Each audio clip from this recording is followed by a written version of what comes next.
I'm going to start with a poem by Donna Ashworth. It's called When I Go. When I go, don't learn to live without me, just learn to live with my love in a different way. And if you need to see me, close your eyes or look in your shadow when the sun shines, I'm there. Sit with me in the quiet and you will know that I did not leave. There is no leaving when one soul is blended with another. When I go, don't learn to live without me, just learn to look for me in the moments. I will be there. My name is Gabby Gauthier. I'm 32. My person who died was my Aunt Colette and my papa, and my favorite rule is I pass. This is how we introduce ourselves at the Children's Grief Center.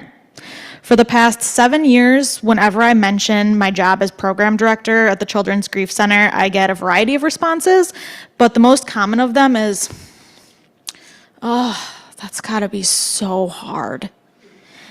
And it is, and it can be. When we think about the pain of grief, the unimaginable loss and helplessness that consumes us when someone dies, we don't want to think about children, but inevitably kids are affected too. But because we don't think about children grieving, they're often forgotten. And that stifles their grief, and it pushes it down until it manifests into troubled behaviors or later in life, and then they're met with, aren't you over that by now?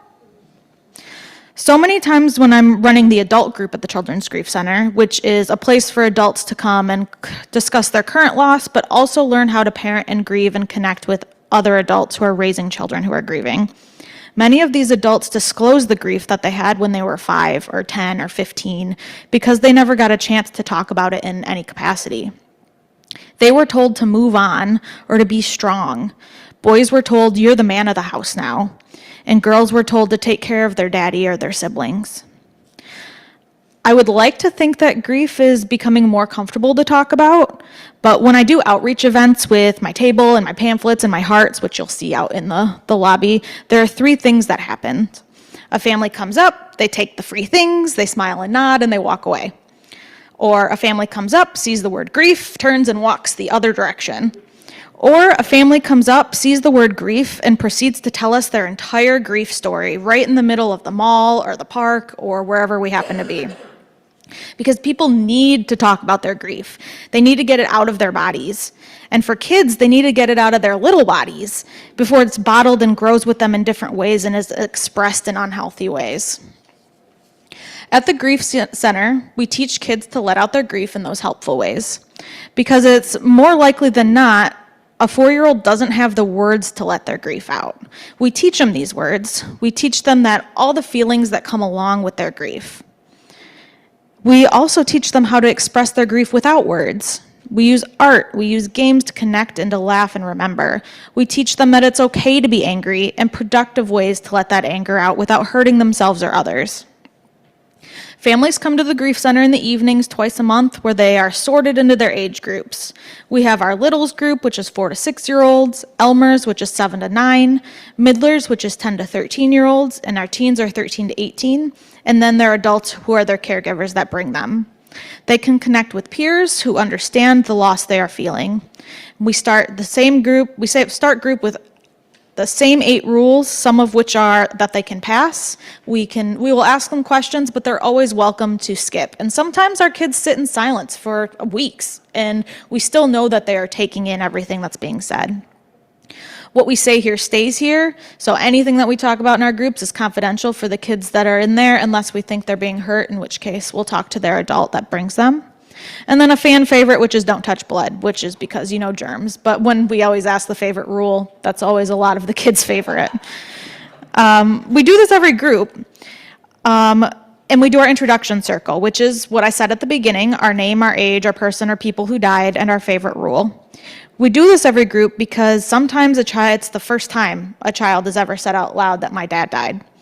And we do it every time because it then becomes a fact about them instead of everything that they are. And then we do an activity based on their grief. For example, we make worry monsters out of tissue boxes, a little cardboard creature that they can feed their worries to when their worries are too much for them to carry. We make feeling masks, masks that show the outside what we're comfortable showing the world, and then on the inside, what we tend to keep away because we're afraid of being judged or hurt by the others. We make puppets, a way to let out our grief through the voice of something else. We make calm down jars, a sensory tool that we can shake up and watch settle just like our emotions that overwhelm us. We play games like Question Jenga or Uno, where we can giggle in between the hard questions like, do you remember when or where you were when you were told your person died? Or, if your person was an animal, what do you think they'd be? And you might notice me saying person or people who died instead of loved one. That's because you are allowed to grieve people you didn't necessarily love. You are allowed to have these complicated relationships with people who have died. And we talk all about that at the Grief Center too. After we do our activity, we go play. No agenda, no grief questions, we just play, because play is the language of children. And they're able to play with kids who get it and not worry about if someone's judging them or pitying them because of their story. We close group with closing circle, what we enjoyed about group and what we're looking forward to.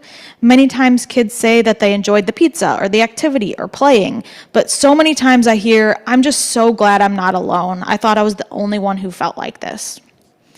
So when I get the sad head tilt and the, oh my gosh, that must be so hard, I agree, but then I talk about the bravery and the love and the fact I get to meet so many amazing people, not just physically at the Grief Center, but through all the stories that our kids tell about the people they lost.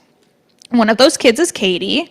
She comes to the Grief Center a few years ago, and I've had the joy of working with her through her grief and hearing her stories and love for her grandparents. I've seen her grow for a couple years now and experience and realize new things about her grief as she gets older, and I'd love for her to share her experience with you.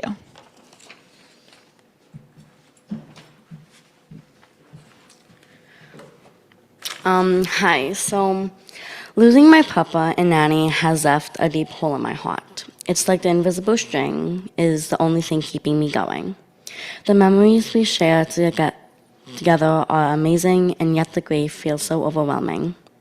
My relationship with my papa was something I cherished deeply. He wasn't just my grandfather, he was my best friend. We would play games together for hours, laughing and joking. His hugs were the best part of my day. We talked about everything, often making up fun stories or little games that would keep us entertained for hours and sometimes even days. Losing him left me feel like I already lost a piece of myself. With my nanny, it was a little bit different, but still incredibly meaningful. We would cuddle together while reading books, watching Dr. Pol, and sometimes we would take walks side by side. She made the best chocolate cake. And I'll always remember how sweet it smelled as it baked in the kitchen. Though we weren't as close as I was with my grandpa, losing her felt like another layer of grief added to the already heavy burden of losing him. My world truly shattered when she passed away. After my papa's death, I was heartbroken, but when my nanny passed shortly after, it felt like I was drowning. I had already been struggling with the pain of losing my grandpa, and then losing her left me felt completely lost.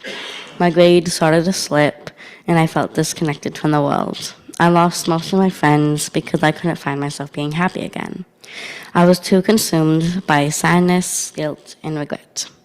I felt guilty, like I should have done more for them while they were still here. I regretted not have spending more time or said the things I wish I had said. Those feelings weighed heavily on me, and I didn't know how to cope. The Children's Grief Center has been a tremendous help to me as I continue to cope with the loss of my grandmother and grandfather. They have provided support in ways I never thought were possible. I attend the Children's Grief Center twice a month. Each visit begins with a meal, after which Gabby sends us to our groups that are different age ranges. In these groups, we sometimes read books as a group, discuss our grief, or play games while dealing with our grief. After that, we move to another room where we engage in activities relating to grief. These activities focus on preserving our memories, handling emotions, and finding ways to cope with the loss of our loved ones. I truly enjoy going to the Children's Grief Center because it is an amazing place. I have the opportunity to make new friends and reconnect with old ones. Additionally, I've learned various methods for managing grief while having fun with activities. One night, we were all creating bracelets in group, and I felt like this was my thing. I've been making friendship bracelets for more than a year at my house.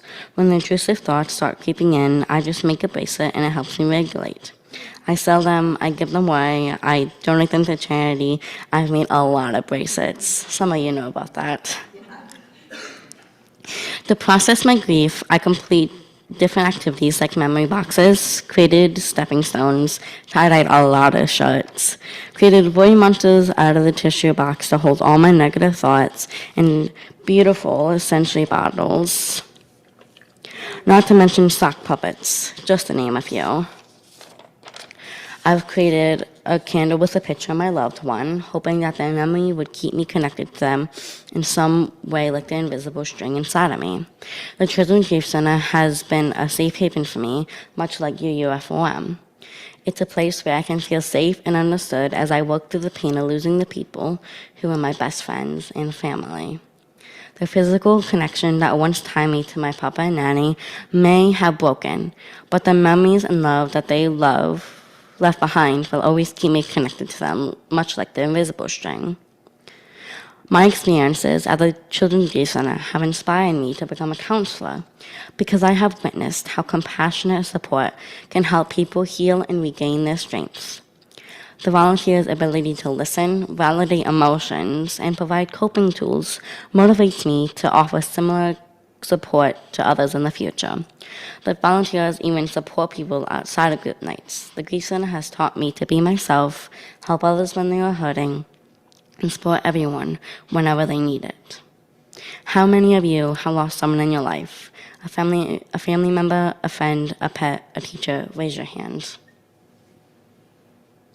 We are all connected by that invisible string. We are all connected. It doesn't matter what we look like, how old we are, how much money we make, or what our grades are. In group, we've all lost someone special to us. Thank you, Gabby, for all you do for me, for all of us.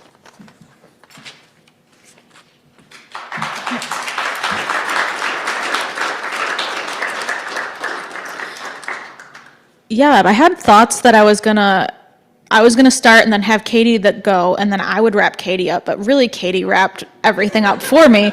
I just wanted to say thank you, and I want to tell you a little bit how you can get connected to the Grief Center. We're always looking for volunteers. Volunteers are the heart of our program because we're not counseling, we're peer support. So even though I'm a therapist, I'm a licensed counselor, most of what we do is on the backs of our volunteers who have often had a grief story. Another way is, financially, we are funded by grants and donations. It is free of charge for our families to attend a group, which is a blessing for those who are struggling with grief to not have to worry about paying for this service. And then the last one, which I think is the most important, is telling. You know about us now. If you didn't know about the Grief Center beforehand, you do now. So you can tell people that we exist for those families that potentially need it. I just wanted to wrap up with something that Brene Brown said, which is, rarely can words make something better. What really makes something better is connection. So if you feel like you don't have the words to say to someone as they're grieving, don't throw them a soft, I'm sorry for your loss, because that's what we tell everyone, because a lot of times we don't know what to say to that, or kids don't know what to say to that. I just encourage you to listen and potentially even say, like, I have no idea what you're going through. I'm just so glad you shared with me, or just sit with them, because I think that's what the most important thing is. And I just wanted to say thank you so much for having me today. This was I love to talk about the Grief Center, so thank you.